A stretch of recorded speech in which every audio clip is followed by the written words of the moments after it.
Full transcript of President Obama's remarks on Syria, NBC Politics, MSN, Outlook, More Autos, My MSN, Video, Careers and Jobs, Personals, Weather, Dealish, Quotes, White Pages, Games, Real Estate, Wonderwall, Horoscopes, Shopping, Yellow Pages, Local Edition, Traffic, Feedback, Maps and Directions, Travel, Full MSN Index, Bing, NBEnews.com, Today, Nightly News, Meet the Press, Dateline, MSNBC, Breaking News, Newsbeam, Home, U.S., World, Politics, Business, Sports, Entertainment, Health, Tech, Science, Travel, Local, Weather,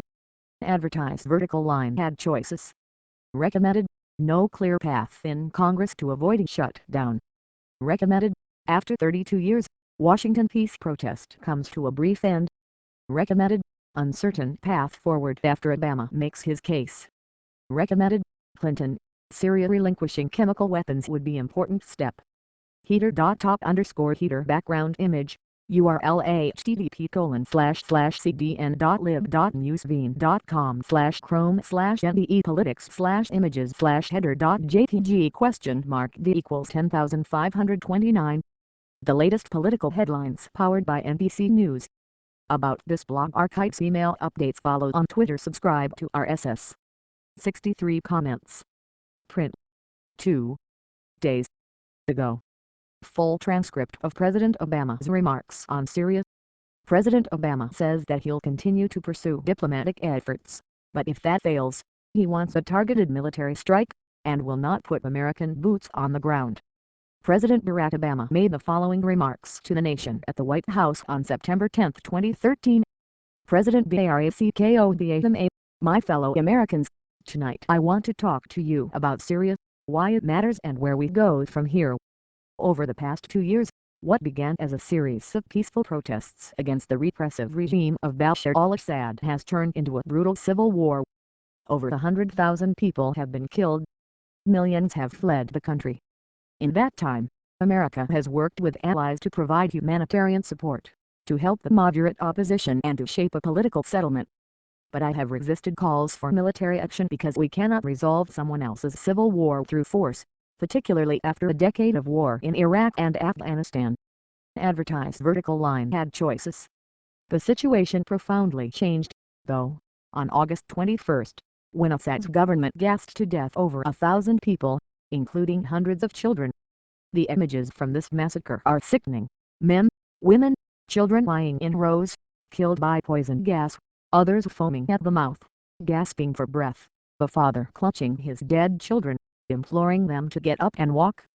On that terrible night, the world saw in gruesome detail the terrible nature of chemical weapons and why the overwhelming majority of humanity has declared them off limits, a crime against humanity and a violation of the laws of war. This was not always the case. In World War I, American GIs were among the many thousands killed by deadly gas in the trenches of Europe. In World War I, the Nazis used gas to inflict the horror of the Holocaust.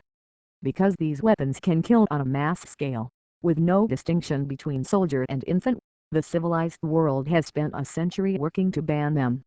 And in 1997, the United States Senate overwhelmingly approved an international agreement prohibiting the use of chemical weapons, now joined by 189 governments that represent 98% of humanity.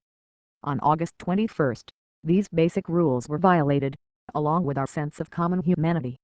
No one disputes that chemical weapons were used in Syria. The world saw thousands of videos, cell phone pictures and social media accounts from the attack. And humanitarian organizations told stories of hospitals packed with people who had symptoms of poison gas. Moreover, we know the Assad regime was responsible. In the days leading up to August 21, we know that Assad's chemical weapons personnel prepared for an attack near an area where they mix sarin gas. They distributed gas masks to their troops.